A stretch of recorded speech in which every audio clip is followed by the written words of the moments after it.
Bem-vindo aqui para mais um vídeo sobre análise de papéis. Dessa vez, IRB Brasil RE, que faz parte aqui da nossa carteira, está incluído lá como uma ação de oportunidade depois que ela chegou num patamar, não só do preço da ação, mas quando, sabendo que uma empresa que passou por um processo de, de fraude, depois ela entrou num processo de reestruturação, fez aumento de capital, fez venda de ativos e também ela teve um grupamento de ações para conter as quedas sucessivas. Então, diante de todo esse cenário, foi que aqui no canal, pelo menos na minha análise, se encontrou o momento de entrar na ação e adquiri-la para a carteira como oportunidade na expectativa de proventos.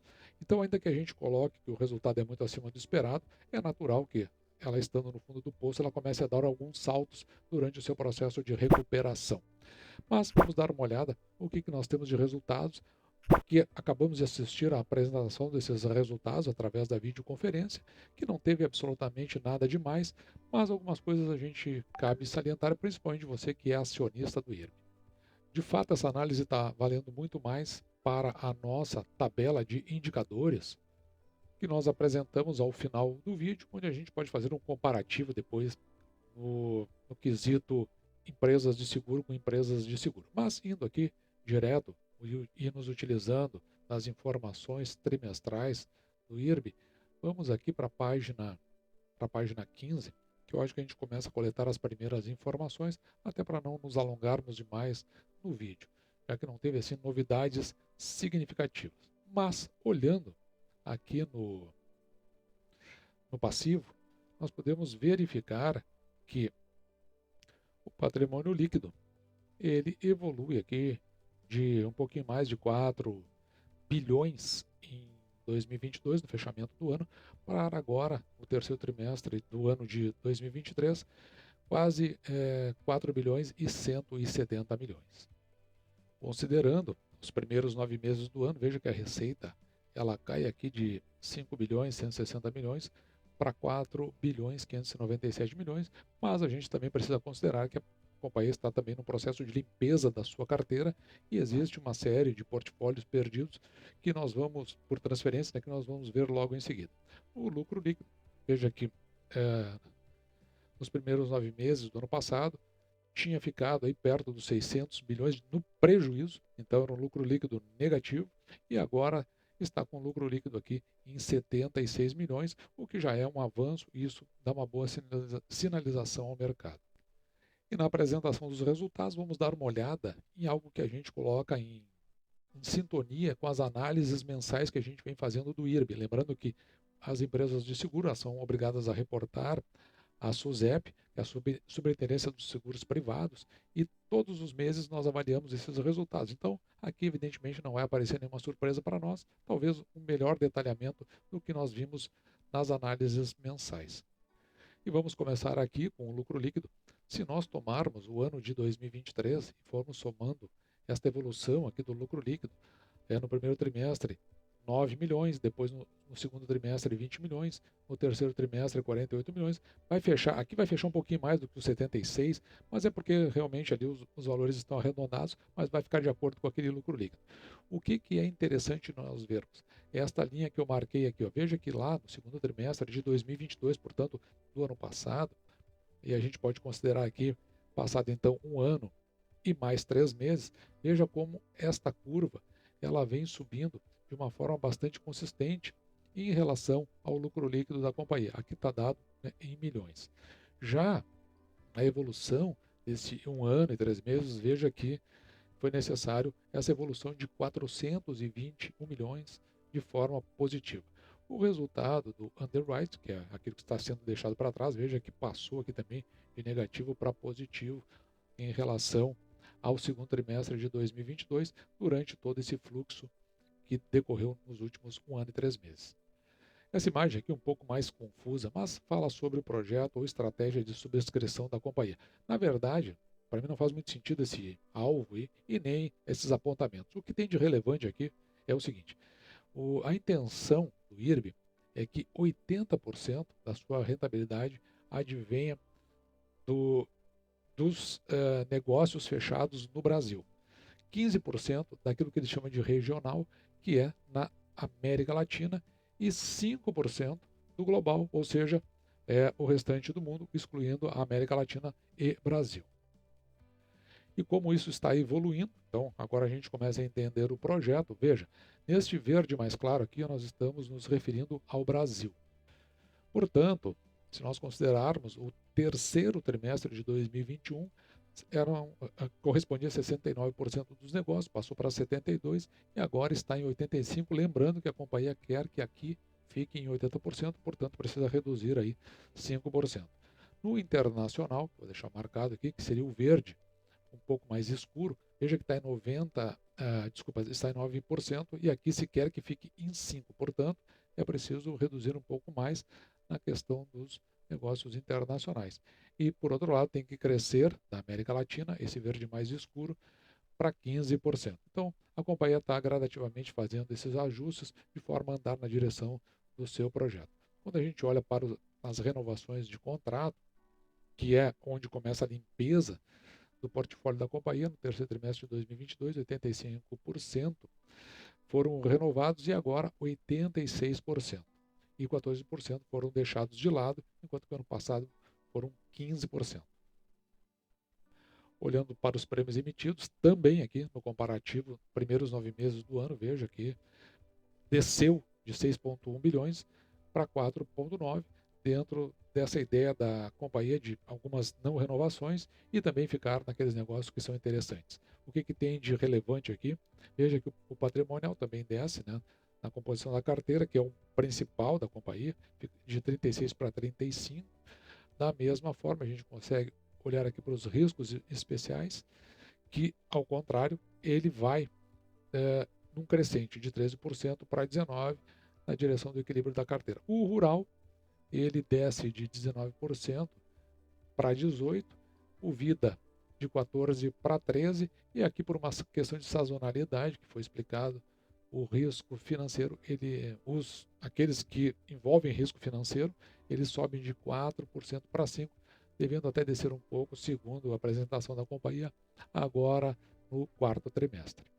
E nós estamos acompanhando também, mensalmente, a sinistralidade. Eu já deixei alguns tópicos aqui marcados, mas o importante é nós vermos essa curva de descida da sinistralidade, que se nós considerarmos o segundo trimestre de 2022, estava em 124, cai agora para 74%, e aqui nós estamos considerando o índice de sinistralidade. Se você quiser verificar aqui, os sinistros em quantidade, baixou aqui para 631, enquanto lá no segundo trimestre de 2022 foi de 1.664. No verde é quando são excluídos aquelas transferências de portfólio por perdas. Então, excluindo esse aspecto, a sinistralidade ficaria aqui em 77%. E veja aqui, se nós compararmos os primeiros 9 meses do ano, então se tem uma queda aqui de quase 4.000 sinistros para 2.316, saltando então de 108 sinistralidade para 75%. Se nós formos olhar mais aqui embaixo, temos a sinistralidade do período, separados aqui então por região geográfica. Neste caso, o Brasil, que é mais preponderante na carteira, ele desce aqui de 113% na sinistralidade para 70%. Uma queda bastante considerável, evidentemente que isso aí repercute, claro, nos resultados financeiros da companhia. Na questão das provisões, veja as provisões de prêmios não ganhos, então cai aqui de 3,1 bi, isso aqui está em bilhões, para 2,7. E nas provisões de sinistro, veja que essas provisões elas crescem, ou seja, o que acontece aqui é que a companhia ela vai andando, né, na direção de ficar dentro das marcações regulatórias e sobe aqui de 7 bilhões para 10,5.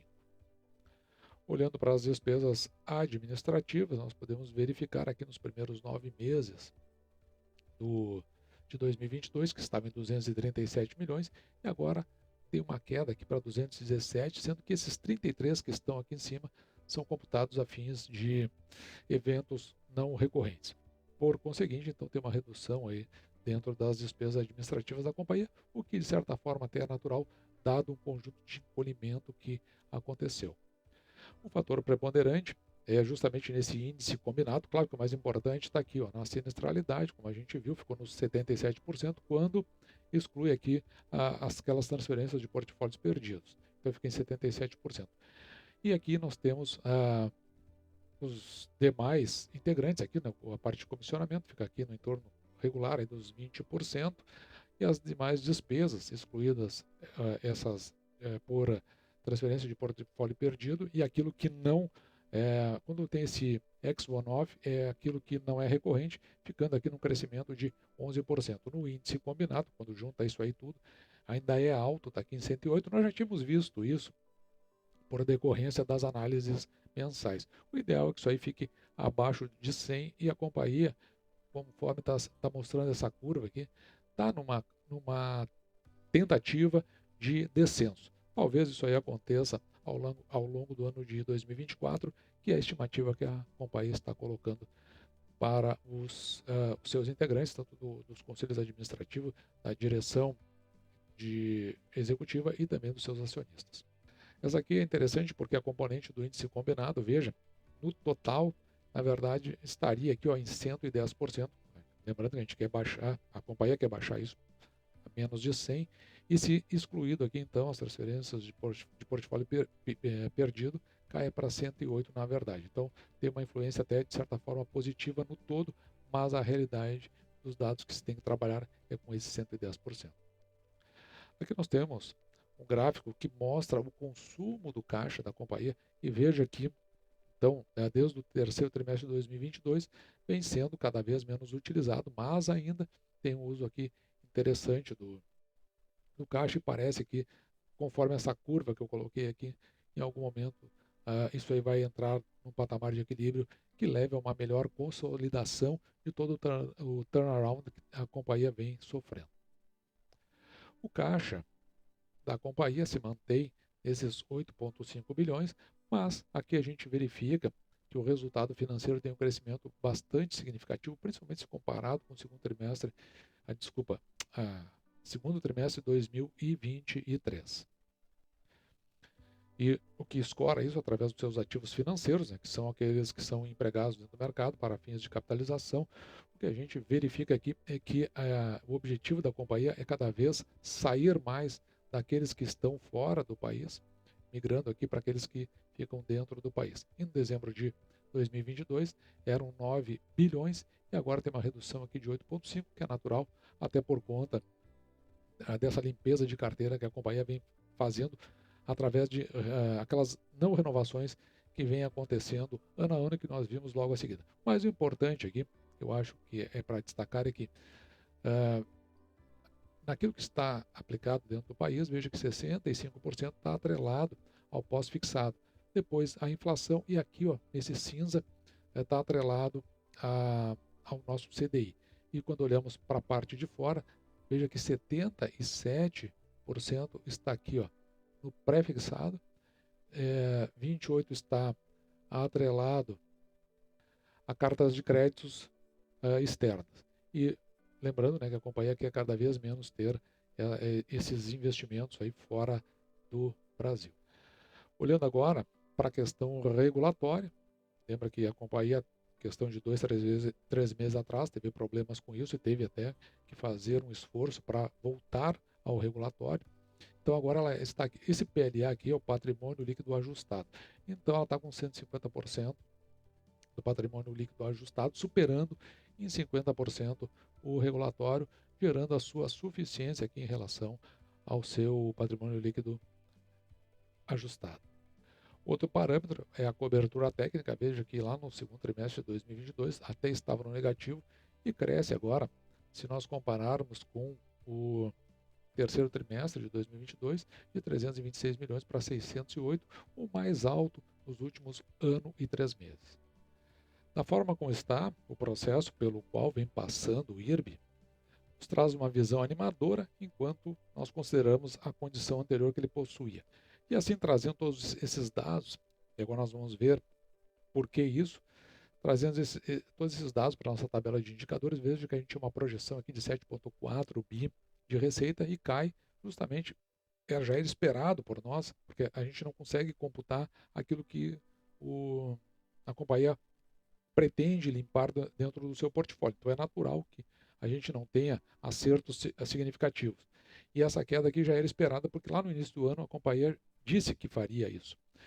Mas o importante é que a gente tinha uma estimativa aqui, isso aqui foi relatado, de um lucro líquido negativo ou prejuízo de 400 bilhões aproximadamente, mas tem uma reversão bastante interessante, o que faz com que a gente projete para o final de 2023 101 milhões positivos. Acredito que vai ficar um pouquinho acima disso.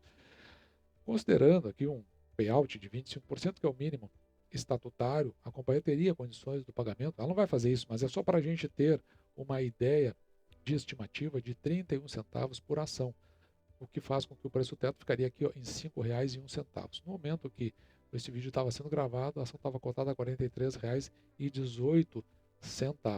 Claro que é muito cedo para a gente ter qualquer expectativa de cunho positivo. A gente só estima isso para ter uma noção de como as coisas se comportariam dentro de uma normalidade, que não é o caso do IRB, não está numa situação de normalidade. Portanto, a gente só estima isso. Veja que teria o preço teto aqui de R$ 5,01, 15 centavos, e aqui o preço cotado a R$ 43,18. No entanto, a gente sabe que na média, nos últimos 5 anos, a companhia veio pagando aí R$ 11,11 já ajustado, né, com o grupamento que a companhia fez, o que colocaria aqui como preço teto R$ 185. É óbvio que quando a companhia retomar o seu patamar, das suas receitas ajustadas, o seu lucro líquido, isso aí vai passar para outros níveis. Né? Nesse momento a gente não considera nem aqui o dividendo yield da companhia. O que eu vi de interessante aqui? Ó? Veja que para o patrimônio líquido que nós apuramos aqui, de 4,16 bilhões, o preço da ação é dividido pelo lucro líquido, pelo valor patrimonial, em 0,85, é um sinalizador muito forte para companhias de seguro de que essa ação possa estar barata e que o risco é muito reduzido. Até porque companhias de seguro elas não têm uma estrutura muito consistente de forma que leve o seu patrimônio. Portanto, não é que nem as elétricas, os bancos que nós trabalhamos aqui no canal, que a gente coloca ali entre 1 e 2. Como não tem toda essa infraestrutura de penetração, normalmente está casado, ajustado com outro escritório, o patrimônio fica reduzido. Então a gente tende a elevar o espectro onde a gente considera que a ação possa estar barata. E quando está abaixo do valor patrimonial, como está aí o preço da ação, 85, se a companhia se mantiver dentro dessa evolução, significa que ela está praticamente de graça e com risco baixo. Mas é apenas um indicador, né? Não é um determinante. Já o preço da ação dividido pelo lucro líquido por ação aqui é muito ruim, né? 34,88. Se você comprar a ação a esse preço para o lucro líquido, que ela está em processo de recuperação, você vai ter de volta, em função do lucro líquido, em 34 anos, o que é bastante tempo. Mas, como eu disse, ela está lá encaixada dentro da nossa carteira de oportunidades. E fechamos com o nosso comparativo, aqui neste caso seguro a seguro. Lembrando que nós já analisamos BB Seguridade, a apresentação de Caixa Seguridade foi ontem, ainda não tive a oportunidade de fazer a composição do vídeo, e o IRB, no caso no dia de hoje, onde eu trago todos os dados apurados e coloco aqui para você depois olhar com mais calma, porque eu sempre disponibilizo lá no Instagram do canal mh.investir. E assim, esse é o vídeo de hoje, dia 10 de 11 de 2023, que não irá no dia de hoje, provavelmente no dia de amanhã, onde eu converso então sobre como foi o resultado do IRB, nossa carteira de oportunidade.